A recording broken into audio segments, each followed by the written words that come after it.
Hi, I've been doing a lot of Destiny streaming lately with the Into the Light update, twitch.tv/Datto on Tuesdays, Wednesdays, and Fridays. Come and hang out.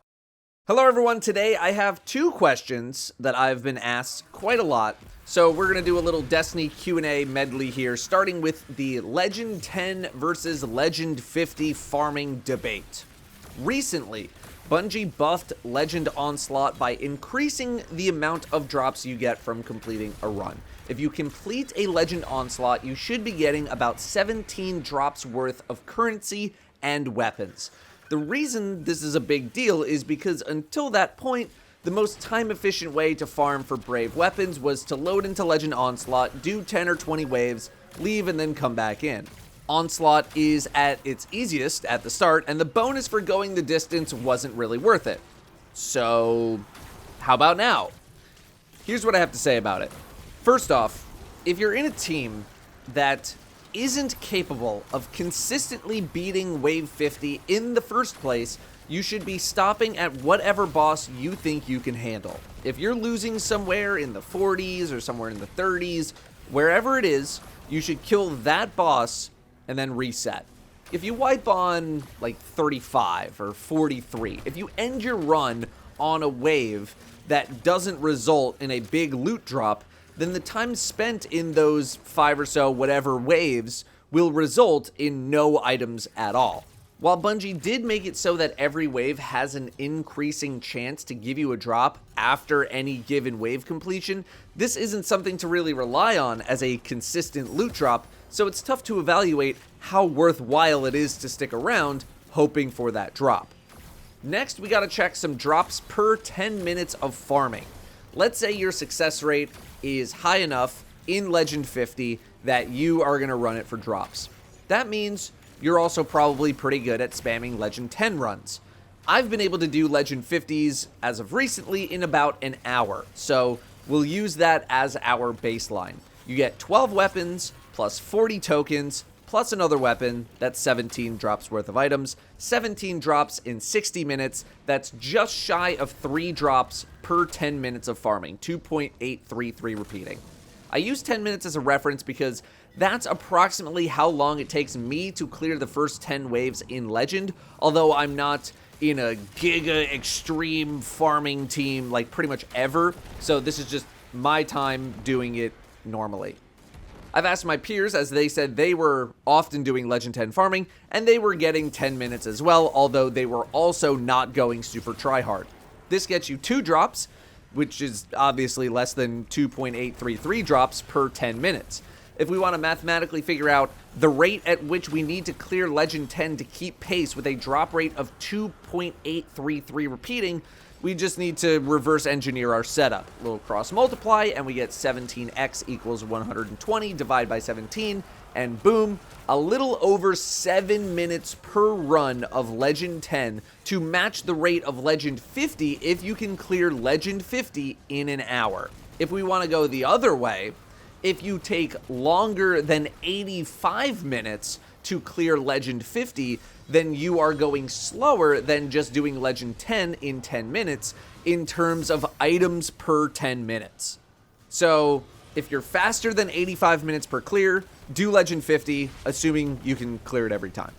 As an experiment, since I've never actually done a run like this before, I did a run where I asked my team to just play whatever builds you want, equip whatever you want, but just go fast. So no waiting around at portals, don't go AFK, don't look at your loot, and we were able to do a 53-minute run on my first try. So, what's actually better? It just depends on how quickly you can clear Legend Onslaught. I'm still sticking with Legend 50 because it actually stimulates my brain, and I can clear it more often than I can't. If I have a bad run, so be it. If you're really good at Legend 10, if you're doing really fast clears of Legend 10, or maybe you just can't be bothered, or maybe you just can't clear Legend 50, stick with Legend 10 farming. Personally, I would rather do literally anything else than Legend 10 farming. It's just pretty boring to me, but if you want to do it, do it. Next up are just some weapon roll questions on the latest pair of weapons that released, Midnight Coup and Hammerhead, mainly in the form of, do I actually need either of these weapons if I already have some equivalent stuff? Let's start with Hammerhead, because that comparison is easier to make because there's really only one point of comparison, and that's Commemoration. Although Song of Your Ute is, I guess, also in contention, but most people who are asking me about this question are talking about Commemoration. Commemoration is from Deepstone Crypt. It is a craftable raid weapon. Obviously, if you don't have a Commemoration, do yourself a favor and get a Hammerhead. But let's say you have Commemoration, you have it crafted, it's enhanced, it's maxed out, you're probably rocking Reconstruction and Killing Tally. If you're just looking for like a shiny version to replicate Commemoration as closely as possible, you're probably looking for Rewind rounds and Killing Tally. You'll be able to enhance the perks in Final Shape, so don't worry about that. Stats-wise, they're very similar. Hammerhead has a little more aim assist, Commemoration has slightly higher reserves, but the guns are essentially equal from a PvE perspective other than those two things. When it comes to those two different perks, Rewind rounds versus Reconstruction, both restore tons of ammo to your gun. It's just done in different ways. Rewind is done actively, while Recon is done passively. Both have their benefits, both have their drawbacks. I'm not going to go into a 10-minute segment here about Rewind versus Reconstruction, but I think you can expect relatively similar performance between the two perks and thus the two weapons. If you are looking purely for an ad clear weapon and you already have a crafted Commemoration, I don't think you need to grind super hard for a new Hammerhead. So, how about a 4th times the charm target lock roll like on Retrofit Escapade? Retrofit made some waves when it initially came out because of volatile rounds being kinda broken. That got fixed, but I still hear of people bringing around Retrofit to stuff like GMs, although usually on some sort of Void Hunter. Retrofit is not really attainable, so this is your only other choice if you don't have Retrofit, and I imagine a lot of people don't have Retrofit because it wasn't around for very long. It's certainly a viable choice for non-raid boss scenarios, mainly looking at like Master and Grandmaster Nightfall content, that area where you need an all-in-one option because you're loadout locked.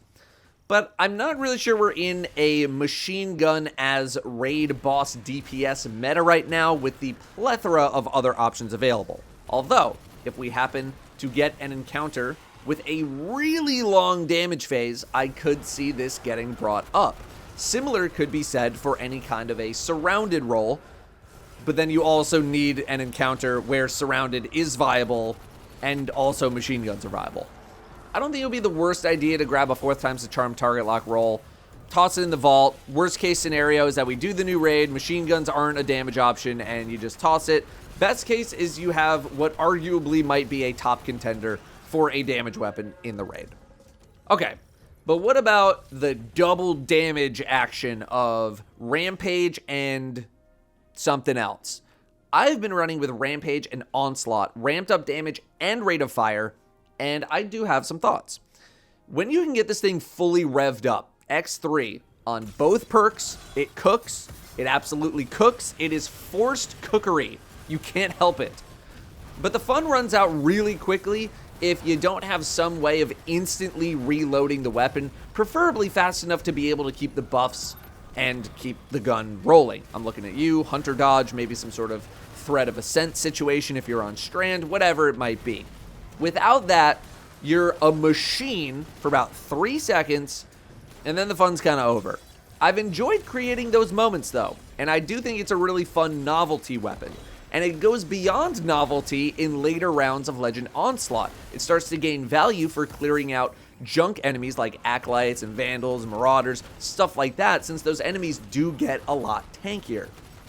Is this otherwise something I'm taking with a lot of seriousness? Not really. When it comes to Onslaught on machine guns in particular, I personally have not been very interested. That is partly because things like Killing Tally exist, and that doesn't exert any huge pressure on my gameplay to keep the buff timer alive.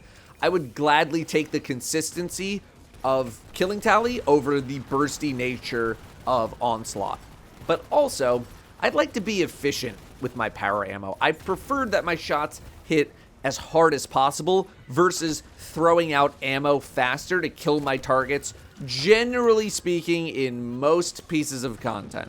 Things change a little bit if you have a more power ammo-centric team. Maybe you got like a Cenotaph Warlock or something, or maybe you're really paying attention to power ammo crates in Onslaught.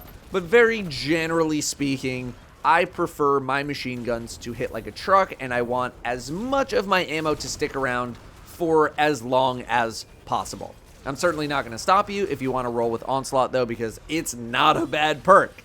I just prefer it more on primary weapons, where we don't have things like Killing Tally, and where we do have unlimited primary ammo. I don't have any math or stats backing me up here right now. This is just how I personally like to use my weapons. I'm not really worried about raid DPS when it comes to Onslaught, unless we happen to get an encounter where we can, 1, make Onslaught work, and 2, make machine guns work. Finally, some Midnight Coup questions. I've been getting a few of these, so I just want to reiterate that Firefly One for All is the role that I was looking for, and I am very much enjoying it. Its main competition is Fatebringer. Fatebringer's big PvE role is probably Explosive Payload and either Frenzy or Firefly. You can do Explosive Payload and One for All on Midnight Coup. That's also incredibly good. I think Midnight Coup is totally worth farming. I cannot emphasize enough that Onslaught drops are some of the best drops we've ever gotten. So if you can farm now, I would farm now. Even if you have a Fatebringer. Even if you have a Fatebringer Adept, I think Midnight Coup is worth getting. That's all from me today. Just some stuff that I didn't want to do in a single video. Little Q&A session for you. We got Pantheon coming up real soon. We'll talk about that after it's out. Thank you very much for watching. I'll see you next time.